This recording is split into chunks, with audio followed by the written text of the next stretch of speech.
What's going on, Port fans? Welcome back to another video on my channel, and today we're going to be talking about the 2006 AFL Draft. 15 years on since the Super Draft for Port Adelaide, picking up some absolute stars, some legends that are still playing, and some guys that made fantastic contributions to the Port Adelaide Football Club since being drafted. It's been such a long time, as I said, 15 years, but we're going to go overlook the 2006 draft and see exactly why it was one of, if not the best draft in Port Adelaide's history. Some of these names were absolutely phenomenal picks, and some that we value as their contributions to Port Adelaide over the years, and some that have made fantastic memories, some that have also still stuck with our hearts, and some still now making a contribution on the field for Port Adelaide. And why not kick it off with the man himself? We took at pick 5, my personal favourite, Travis Boak.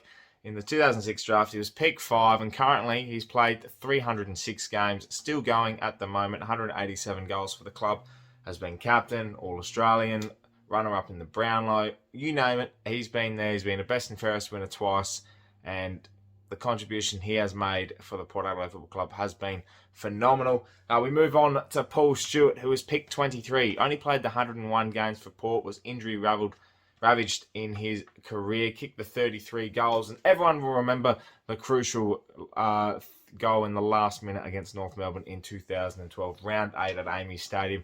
We can all remember that. Nathan Cracker was picked 39, 82 games for the club, played 82 games in his career, 69 games in total at Port Adelaide, kicking the 24 goals as well. A super contribution from him in a short span of time, and injuries and form obviously contributed to those minimal games, but still he was a very good pickup at the time. Robbie Gray, one of the steals of the draft in Port Adelaide's history, 55 was his pick, played 255 games, not out at the moment, and kicked 353 goals, and I reckon about half of those have been clutch since joining Port Adelaide. It's been a phenomenal contribution from him, and he's still kicking. Him and Boakey are still going strong for Port Adelaide. So it just shows, even so far in those first 4, you can just tell that these guys made such an impact. And, you know, Paul Stewart was around, Nathan Cracker was around, Travis Boak and Robbie Gray have all seen every possible millimetre of Alberton in their time at the club. Finals, bottom of the ladder, this, you name it, they've been around. Next up was Justin Westhoff, pick 71. Talk about a roughie.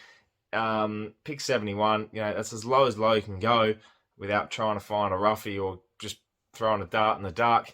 280 games, 313 goals, was absolutely phenomenal. Best and fairest winner in 2018. And probably deserves an All-Australian that year too, but he was absolutely phenomenal. And pick 71. Not many people can get a pick over the 70s and actually get someone that will contribute over 100 games, let alone 280. That's why this draft is one of the best if not the best, and I'll get to the verdict at the end of this. But next was Ryan Williams, pick 83. Didn't see much of him, the 2 games, and had a little bit of contribution, but wasn't around the club too much. Probably the only downfall in the pick, but you're getting pick 83, and he's playing a couple of games for Port Adelaide. That's saying something. You know, you don't get to pick 80s and get someone that's going to play a game. Usually they'll be on the rookie list, or they'll play a couple. They'll be in the Magpies for a couple of years, and then unfortunately they haven't made their way through. But Ryan Williams managed to break through. And lastly, pick 86, David Rodin, nominated for the draft after leaving Richmond. Only played a handful of games there. Played 111 out of his 120 at Port Adelaide. Was a phenomenal contributor. Absolutely sensational in the midfield. Unfortunately, his knee injury in the end sort of moved him on and went off to Melbourne. But 88 goals in that time was absolutely fantastic. And what a pickup that was at 86. Pick 86 in the draft is something you just don't get right. And we got that right.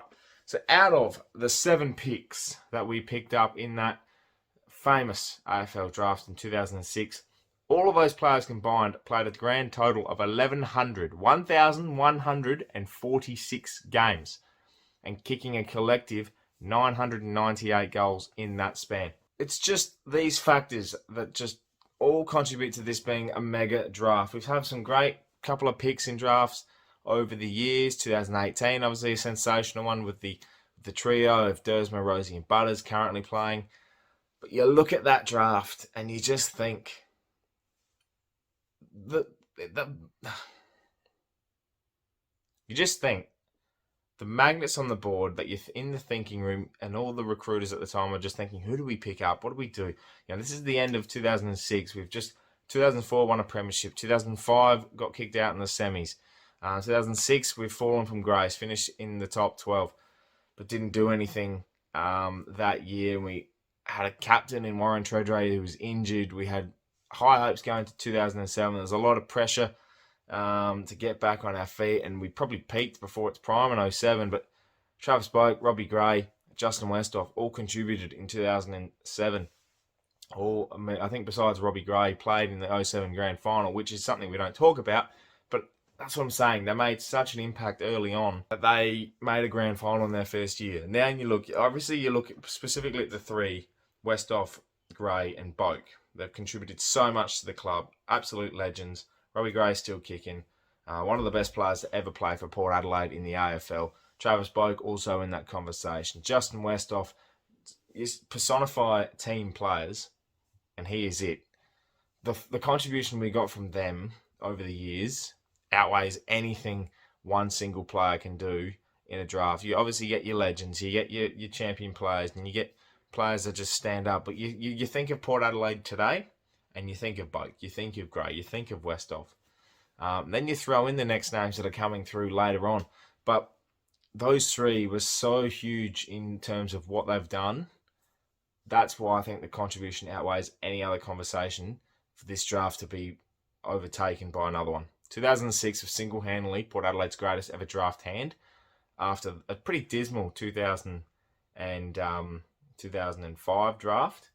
2006 came along, and I think we got it spot on. You'd redo the draft, right? If you went through and you did a phantom draft of 2006, those three are in the top 10.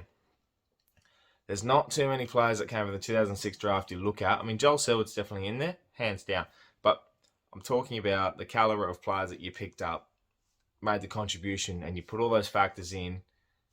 You got it right, Port Adelaide, and that's why this is the super draft. This is the best ever draft Port Adelaide has ever completed, and the picks were absolutely spot on. There was a lot of talk, actually, that Mark Williams wanted Joel Selwood at pick 5, but we didn't get him. Obviously, went to Geelong.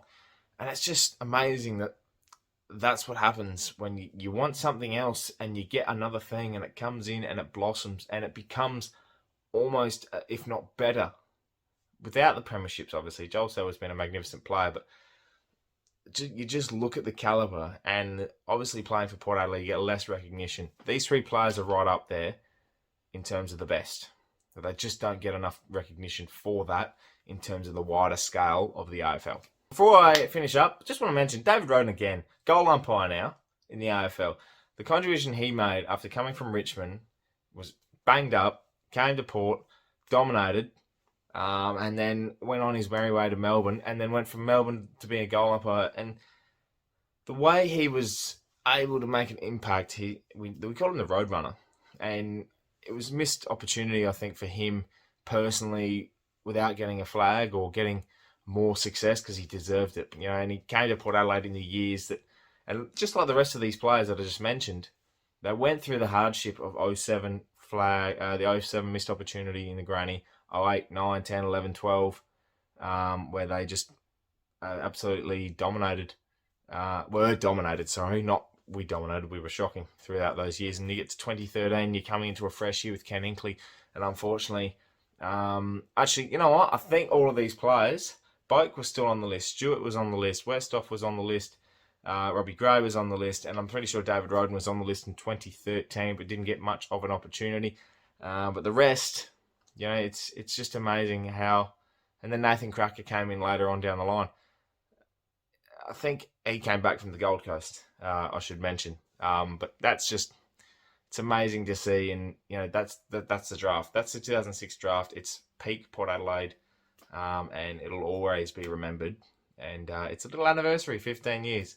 I can't believe it's been 15 years, by the way. That's 2/3 of my life. Well, thank you for watching this little reminiscent drive down memory lane. 15 years on since the 2006 mega draft of Port Adelaide. I'm struggling to speak today, so we'll wrap it up there. Make sure you subscribe to the channel if you're new for plenty more Port Adelaide and AFL content. coming up for the draft next week. We're only a week away. It's going to be absolutely sensational, so looking forward to see who we pick up next week. Thank you for watching. My name is Anthony, and as always, come pair.